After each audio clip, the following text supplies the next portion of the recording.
여러분 안녕하세요. 찾아가는 새벽기도 시카고의 수산학교의 조선영 목사입니다.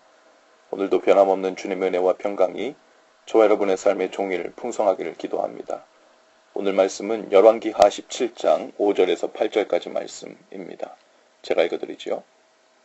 아수르 왕이 올라와 그 온 땅에 두루 다니고 사마리아로 올라와 그곳을 3년간 애워쌌더라. 호세아 제9년에 아수르 왕이 사마리아를 점령하고 이스라엘 사람을 사로잡아 아수르로 끌어다가 고산 강가에 있는 할라와 하볼과 메대 사람의 여러 고을에 두었더라. 이 일은 이스라엘 자손이 자기를 애굽 땅에서 인도하여 내사 애굽의 땅 바로의 손에서 벗어나게 하신 그 하나님 여호와께 죄를 범하고 또 다른 신들을 경외하며 여호와께서 이스라엘 자손 앞에서 쫓아내신 이방 사람의 규례와 이스라엘 여러 왕이 세운 율례를 행하였음이라. 아멘. 북이스라엘의 마지막 왕 호세아 때 아수르 왕이 올라와 사마리아를 점령합니다. 그리고 사람들을 끌어다가 고산강가에 있는 여러 마을에 옮겨놓죠. 사실상 이스라엘이 망한 것입니다. 애굽을 탈출하고 40년의 광야를 지나 약속의 땅에 와 정착했고 하나님의 은혜로 산지들을 차지하며 나라를 견고하게 세워왔지만 곧 이 나라가 정치적으로 두동강이 나고 이제는 강대국의 조공을 바치고 포로로 끌려가는 처참한 신세가 된 거죠. 7절 이하부터 23절까지는 왜 이스라엘에 이런 참담한 일이 일어나게 되었는지가 구체적으로 설명되어 있습니다. 하나님 경외하기를 버리고 다른 신들을 경외하며 하나님의 규례와 법을 따르지 않고 이방 사람들이 만든 규례를 또 법을 따랐고 하나님이 아닌 악한 왕들이 세운 율례를 즐겨 순종했습니다. 목상과 아세라상을 세워 공공연히 우상숭배를 했으며 바알을 섬겼고 일월 성신을 섬기고 자기들을 위해 두 송아지 형상을 만들어 섬기고 산당에서 분향했습니다.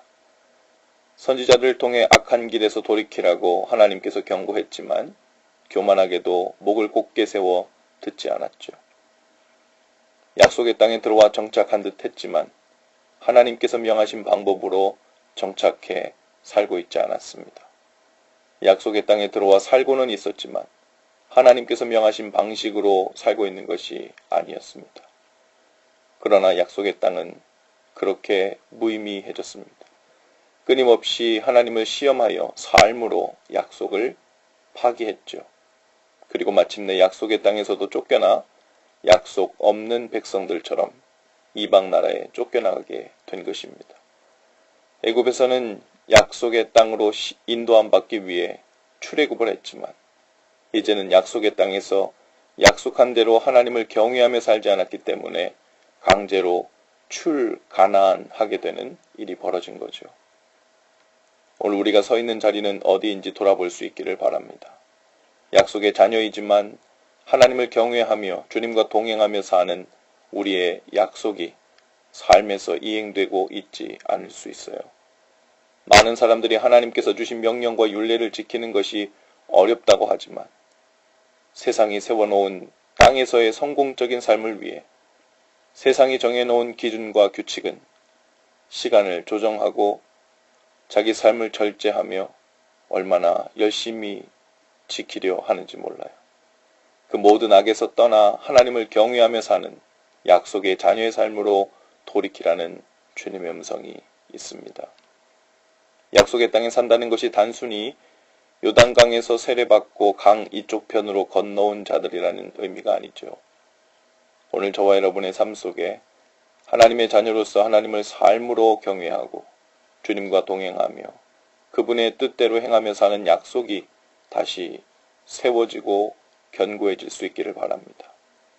약속의 땅에서 산다는 것은 단순히 교회 멤버로 산다는 것도 아니고 정기적으로 예배하며 산다는 것도 아니고 교회 문화를 또 하나님에 대해서 잘 안다는 것도 아닙니다. 삶에서 마음을 다해 주님과 동행하며 그분의 뜻을 물으며 행하며 사는 것이죠. 오늘 그 삶으로 돌이키고 또 회복해 되는 은혜가 있기를 주님의 이름으로 축복합니다. 함께 기도하죠. 주님, 믿음의 요단강을 건너 약속의 땅에 사는 약속의 자녀라는 것만으로는 약속의 성취가 아님을 기억하게 하옵소서. 이제 주님 명하신 이 믿음의 땅 삶의 터전에서 힘써 하나님을 경외하며 주님의 뜻을 좇아 살게 하옵소서. 교만으로 인해 목이 굳어지고 세상의 법을 따르기 위해 하나님의 법을 희생한 일이 없도록 저희 마음을 지키시고 믿음과 지혜를 주옵소서. 예수님 이름으로 기도합니다. 아멘. 여러분 오늘도 예수 사랑으로 화이팅입니다. 내일 아침에 다시 찾아뵙지요.